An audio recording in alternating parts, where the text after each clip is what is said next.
This episode might be uncomfortable, but it's honest because one of the hardest parts of building something of your own is realizing that the people you thought would support you the most sometimes don't. This isn't about blaming family or friends. It's about talking about something a lot of business owners experience quietly and even feel guilty for admitting. If you've ever felt hurt, confused, disappointed by the people closest to you once you started your dream, this episode is for you. Welcome back to Crumbcake and Chaos.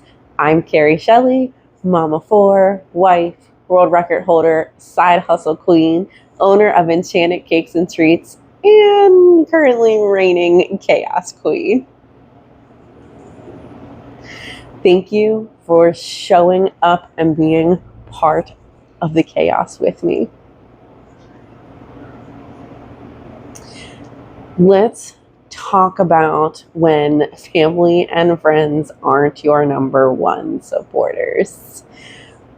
Most of the time, it isn't jealousy. It's that growth changes dynamics and not everyone knows how to adjust. Don't get me wrong, we all have haters and closet haters. The friends and family who secretly want us to fail because there's some jealousy there, but that's a different story for another day. I think a lot of us assume that the people who love us will automatically be our biggest cheerleaders, but that's not always how it works. One thing I've learned is that the people closest to us usually knew us before the dream, before the business, before the growth, before the risk, before the version of us that's still becoming. And let's face it, business changes us. Growth changes us, age changes us, but business changes us. I joke all the time that business ages you in dog years. I look pretty great for 112, don't I? For some, you'll always be the dumb kid with a big dream. Have you ever had that older person in your life say, "Oh, come on, let's be real. Get your head out of the clouds." Or, "Well, that's a nice dream, but you should probably have a backup plan." For some of us, maybe we've bounced around a lot because we didn't know what we wanted to do.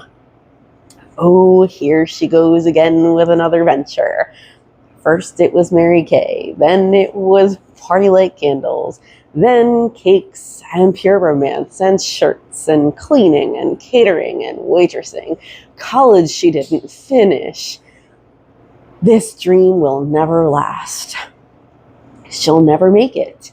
And sometimes that comes from the people closest to you, like super close. Maybe our parents or our spouses, our kids, our in-laws, our siblings, our best friend. They don't see the changes in you. They don't see the fire and the passion. They see maybe your past patterns. They see your flaws and failures. Let me say that one more time for those in the back. Sometimes they're also projecting their own insecurities, failed dreams, lack of attempts, and that's okay. Let them. Don't try and make them understand. Don't argue and fight and lose relationships with them over doubt. Just keep pushing and doing you. Show up and show them who you've become. Show them what you can do. Show them you aren't the same 15, 20, 25, 30, 40-year-old, 50-year-old, 60-year-old, however old you are when you start your dream. People can change, and dreams can change, and wants can change, and we can outgrow those around us as well, because growth challenges them. I will never forget my dad, well after I started doing cakes, saying, "What happened to being a lawyer? Aren't we still going for that?" And it crushed me. And for those that know me, I'm a daddy's girl. I wanted his support more than anything. But he saw me working from home. He saw the hours and hours, the kids running around, the kitchen's a mess. I'm burning the candle at both ends. I can't tell you how many times he told me I was burning the candle at both ends. He pictured a different life for me, and he wasn't trying to hurt me. He wasn't trying to not support me. He was trying to be protective. He was envisioning this 17-year-old girl who had a different dream. And I know that now he would be proud, but he wanted something different. And sometimes they still see that version of you that existed before that version ever did. And they may not understand the risks and the sacrifices you need to go through and are going through to be where you are. I have no doubt if my dad could see everything, he'd realize that the lawyer just wasn't the right path for me. And then there's the family that have little more than doubt. I can't tell you how many times I was put in that category. The she'll never make it category. She'll give up. This will be like every other venture. When I first started doing cakes, it was never something that I had even imagined that I'd be doing. In fact, I swore I would never work in the food industry. I saw how hard my mom worked in the restaurant when I was younger. I didn't want to work those hours. I didn't want to be away from the kids. I didn't want to have a crazy schedule. I wanted normal. Who was I kidding? I'm not meant for normal. But anyway, but I fell in love with cake decorating. It filled a passion I didn't even know I really had. And my sister-in-law pushed me to do classes totally against my will, 100%. And I thought they were really stupid at the time. I was doing classes and I fell in love. I completely fell in love with them. I came home with all of the stuff and things. I spent a fortune, even with coupons. I spent a fortune. I bought the bags and the turntables and the books and the kits and the tips and the toolbox, everything the store sold. I looked at my husband and said, "Your sister and I are gonna do cakes." He looked at me like I was insane. I took all the classes they had to offer. I started making classes for friends and family and slowly to customers. He would ask, "So how long will this last?" And there it was. You always do this. You go all in, you get excited, and then it doesn't work. And you give up. Ouch. But there was a little truth in that. There was. Did he understand? No. And it took a long time to change his mind. It took me showing him that I wasn't the same person, that I was really serious, and that this was a business and not a hobby. So, yeah.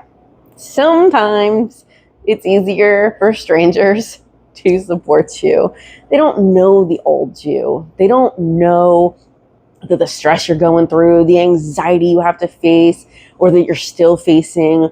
They see the Instagram version of you. They see the success. They see the awesome cakes, the awards, the social media, the smiles. not the long nights, crying on the floor, millions of times you've told your family you're going to quit.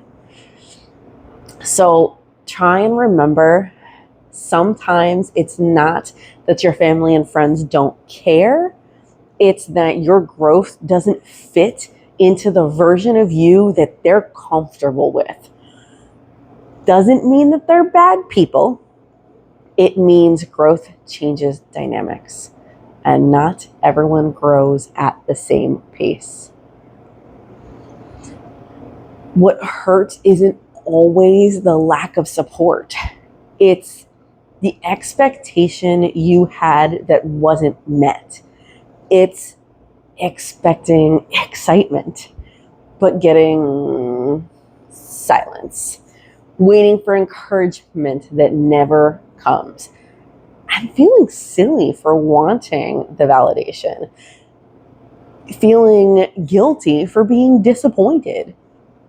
You start wondering if you're asking for too much, when really you're just asking for belief and faith.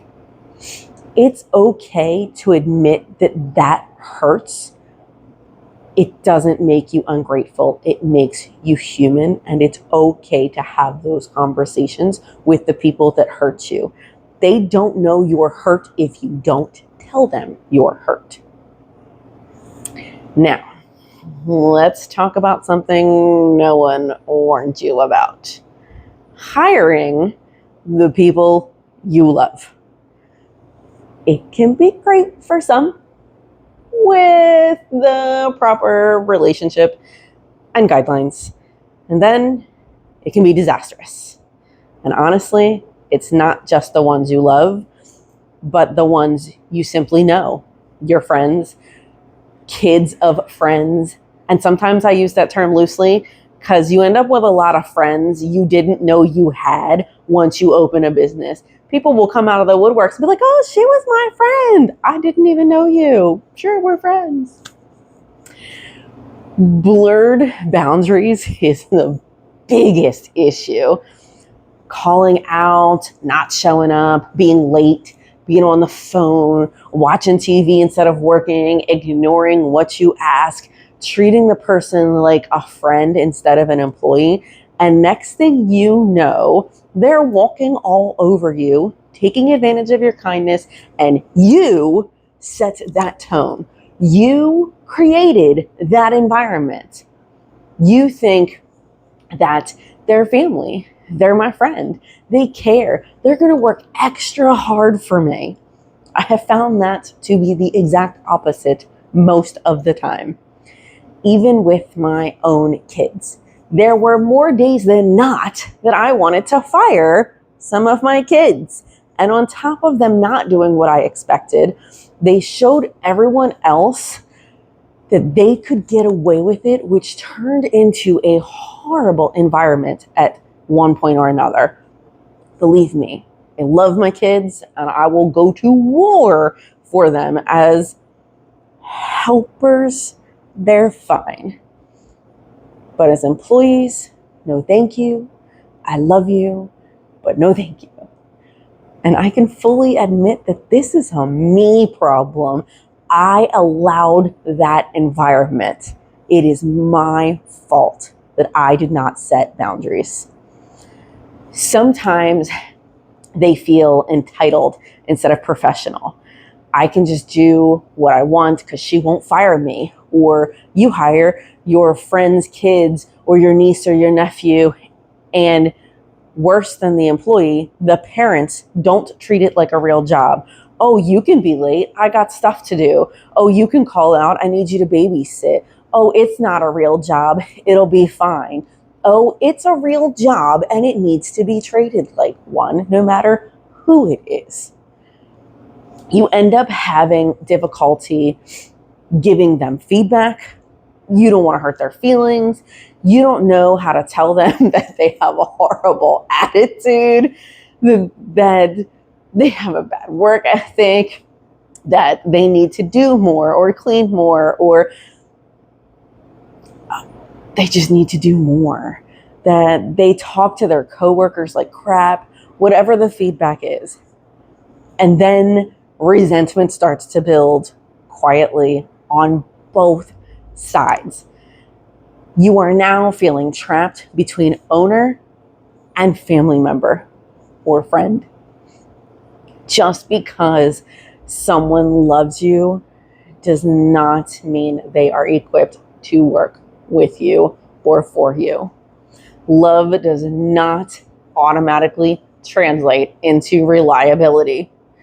I can tell you from personal experience, I have lost relationships with and respect for loved ones, and it hurts. I've had families screw me over. I've had them owe me money, up and walk out when I needed them the most. And this isn't just an employee. Keep in mind, for business deals, renting, lending money, it is easier to say no in the beginning than lose a relationship altogether. It's easier to establish a boundary than to mend resentment. Protecting your business sometimes means not involving the people closest to you. And that doesn't mean you love them any less. And I'm sure most, if not all of you, have experienced the discount expectation. One of the fastest ways to feel undervalued is when people assume your work should cost less just because they know you. I hear it every day. I know the owner. Sometimes they're looking at me. I know the owner. Really? Do you? I don't know you.